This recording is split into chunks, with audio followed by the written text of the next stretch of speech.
Hello student, প্রশান্ত academy চ্যানেলে তোমাদের স্বাগত জানাই। আজকে আমি তুলে ধরছি তোমাদের নবম শ্রেণীর ইতিহাসের 4 ও 8 মার্কের সাজেশন ভিডিও কোশ্চেন ফাইনাল এক্সামের। যেই কোশ্চেনগুলো আমি সাজেস্ট করছি সেগুলো পরীক্ষায় আসবে, সে বিষয়ে কোনো সন্দেহ নেই, কারণ প্রশান্ত একাডেমি যে প্রশ্ন সাজেস্ট করে সেগুলো পরীক্ষায় হুবহু আসে। তাই তোমরা ভিডিওটি পূর্ণাঙ্গরূপে দেখো আর নোট ডাউন করে নাও। দেখে নাও, নম্বর বিভাজন এমসিকিউ থাকে, এসএকিউ থাকে, 2 মার্কসের কোশ্চেন থাকে, 4 মার্কসের কোশ্চেন থাকে, 8 মার্কসের কোশ্চেন থাকে। কোন কোন অধ্যায়ে কটা এমসিকিউ থাকে, এসএকিউ থাকে। এসএকিউ বলতে শূন্যস্থান থাকতে পারে, অশুদ্ধি সংশোধন থাকতে পারে, এগুলো থাকতে পারে। 2 নম্বরের কোশ্চেন থাকে, 4 নম্বরের কোশ্চেন থাকে, 8 নম্বরের কোশ্চেন থাকে।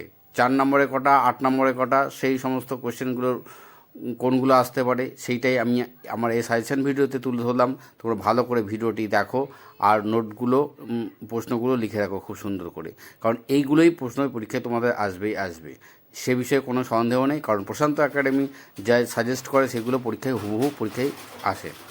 তাই তোমরা ভালো করে দেখো এবং ভিডিওটি পূর্ণাঙ্গরূপে দেখে নোট ডাউন করে রাখো এই প্রশ্নগুলো। 4 নম্বরে 6টা কোশ্চেন তোমাদের লিখতে হবে। 6টা কোশ্চেন আমি তুলে ধরলাম, এর মধ্যে থেকে 6টা কোশ্চেনই আসবে। ফরাসি বিপ্লবের নারীদের ভূমিকা উল্লেখ করো। ফ্রান্সের সন্ত্রাসের শাসনের গ্রহণযোগ্যতা বিচার করো। টিকা লেখো। মহাদেশীয় অবরোধ ব্যবস্থা। ভিয়েনা সম্মেলনের মূল নীতিগুলি লেখো। টিকা লেখো। Code Napoleon. লেনিন কেন রাশিয়ার নতুন অর্থনৈতিক নীতি ঘোষণা করেন?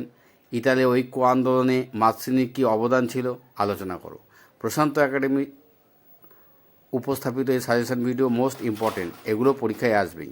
যারা আমার এই চ্যানেল নিয়মিত দেখছো বা দেখো, তারা যদি এখনও প্রশান্ত একাডেমি চ্যানেলটি সাবস্ক্রাইব না করে থাকো, তাহলে অবশ্যই প্রশান্ত একাডেমি চ্যানেলটি সাবস্ক্রাইব করবে।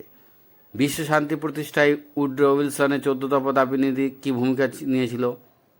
ফ্রান্সের ফেব্রুয়ারি বিপ্লবের কারণ ও ফলাফল আলোচনা করো। ভার্সাই সন্ধির মধ্যে দিয়ে দ্বিতীয় বিশ্বযুদ্ধের বীজ নিহিত ছিল, কেন এটা বলা হয়? ক্রিমিয়ার যুদ্ধের কারণ দেখো। পার্ল হারবারের ঘটনাটি কী? রোম, বার্লিন, টোকিও অক্ষশক্তি কীভাবে গড়ে উঠেছিল? টিকা লেখো। ইঙ্গো ফরাসির তোষণনীতি। খুব ইম্পর্ট্যান্ট এই কোশ্চেনগুলো, পরীক্ষায় এগুলো আসবেই। এর মধ্যে থেকে তোমরা 6টা কোশ্চেন কমন পেয়ে যাবে। তাই যদি এখনও এই কোশ্চেনগুলো তোমরা স্টাডি করে না থাকো, তাহলে ইমিডিয়েট তোমরা এই কোশ্চেনগুলো স্টাডি করে নাও, কারণ এগুলোই তোমাদের ফাইনাল এক্সামে আসবে। ইতালি ফ্যাসিবাদী শক্তি উত্থান কীভাবে হয়েছিল? উইড্রো উইলসনের 14 দফা দাবি নীতির প্রেক্ষাপট বর্ণনা করো। ইংল্যান্ডে প্রথম শিল্প বিপ্লব হওয়ার কারণগুলি আলোচনা করো। আমার দেওয়া অর্থাৎ প্রশান্ত একাডেমি দেওয়া সাজেশানে এই প্রশ্নগুলোর মধ্যে থেকে 100% তোমরা কমন পাবেই। তখনই বুঝতে পারবে যে প্রশান্ত একাডেমি দেওয়া সাজেশান কতটা ইম্পর্ট্যান্ট। যারা নিয়মিত আমার এই চ্যানেলে দেখো, এখনও চ্যানেলটি সাবস্ক্রাইব করোনি, তারা অবশ্যই প্রশান্ত একাডেমি চ্যানেলটি সাবস্ক্রাইব করবে এবং বন্ধুদেরকে এই চ্যানেলটিকে শেয়ার করে দেবে। এরপরে আমি এই 8 নম্বরের প্রশ্ন তুলে ধরছি। দ্বিতীয় বিশ্বযুদ্ধের কারণ ও প্রভাব বা ফলাফল সম্পর্কে আলোচনা করো।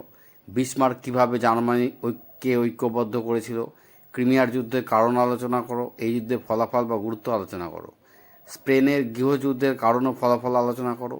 রুশ বিপ্লবের অর্থনৈতিক, রাজনৈতিক, সামাজিক, সাংস্কৃতিক পটভূমি আলোচনা করো। এই যে কোশ্চেন আমি যে কটা তুলে ধরলাম, এইগুলোই তোমাদের মধ্যে থেকে একটা 8 নম্বরের কোশ্চেন আসবে।